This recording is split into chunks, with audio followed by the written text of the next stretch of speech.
አሰላሙ አለይኩም ወራህመቱላሂ ወበረካቱ። ዲና የተከበራችሁ የቻናሌ ተከታታዮች እንዴት ናችሁ? ከኔ ጋር ሰላም ነው አልሐምዱሊላህ ረቢል ዓለሚን። ኢንሻአላህ ዛሬ ይዤላችሁ የቀረብኩት በመዳም ቤት የምንሰራ ሰዎች የትኛው ቦታ ላይ ካሜራ ቢቀመጥ እኛን ይጎዳናል ወይም ደግሞ ለኛ እየጠቅመናን የሚለውን ነገር አብራራላችኋለሁ ማለት ነው። በተለይ አዲሶች ኢንሻአላህ ብታዳምጡት ትጠቀሙበታላችሁ ማለት ነው። በመጀመሪያ ደረጃ እኛን ይጎዳናል ብለን የምናስበው ቦታ ኩሽና ቤት ሲቀመጥ ነው።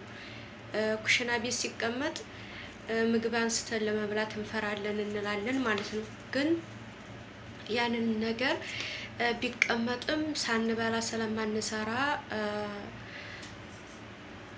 በአግባቡ ከተጠቀምንና በአግባቡ ሰርተን ከበላን ምንም ችግር የለውም ማለት ነው። ምክንያቱም ሰው ሳይበላ አይሰራምና ማለት ነው። በሁለተኛ ደረጃ ጠለብ ተቀምጠው ለመጥፋት የሚያስቡ ካሉ እቤት ውስጥ ባይኖር ውጭ ላይ ካለ ካሜራ ያነ ለነሱ አደጋ ይሆናል ማለት ነው። ምንም አያውቁትም መብራት ሊመስላቸው ስለሚችል ወጥተው ሊሄዱ ሲሉ ይያዛሉ ማለት ነው። አደጋ ነው ማለት ነው። በሁለተኛ ደረጃ እኛን የሚጎዳን ክፍላችንና ሽንት ቤታችን ሲሆን ነው ማለት ነው። ያንን ጠለብ ከሆነ ግዴታ ያንን እንዲነሳልን መጠየቅ ሙሉ መብት አለን ማለት ነው።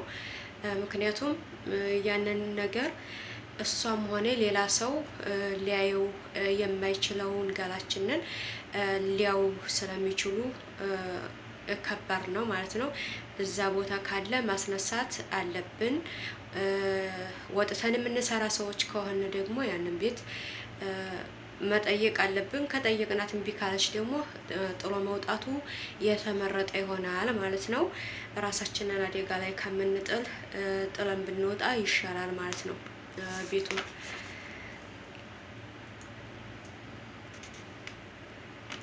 ሌላው ከሴትዮዋ ክፍል የሴትዮዋን ክፍል ስናጸዳ ከሷ ክፍል ቢሆን ምንም እኛን የሚጎዳን ነገር የለም። እጃችንን አሳርፈን ቀለባችንን ሰብስበን ከራሳችን ሆነን ማጽዳት አለብን። በአግባቡ ካጸዳ ነው ምንም የሚያመጣው ነገር የለም።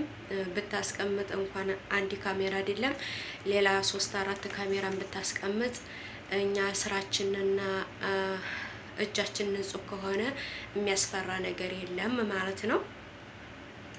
ሳሎኑ ላይ የተቀመጠው ካሜራ እኛን ያይና ስንሄድ ስንመጣ ቀጭ እያለ ያስደነግጠናል የሚሉ ልጆች አሉ ማለት ነው። ያነ ቢኖርም ችግር የለውም። ስናጸዳ ለማየት ወይም ደግሞ ምን ያደርጋሉ የሚለውን ነገር ለማየት ነው። እኛ በአግባቡ ስራችንን ከሰራነ የሚራገፈውን አራግፈን የሚመሰከውን መሰከን ከሰራነ ያነ ምንም የሚያመጣ ጉዳትና ችግር የለም። ግን አንድ ቀን አድበስብሰን እንደዚህ ጽዳቱን በጥሩ ነገር ካልሰራ ነው በሌላ ቀን እንኳን አሳምረን ብንሰራ ጥሩ የሰራን ስለማይመስላቸው በጥንቃቄ መስራት አለብን ማለት ነው። ኢንሻአላህ ስላዳመጣችሁኝ አመሰግናለሁ።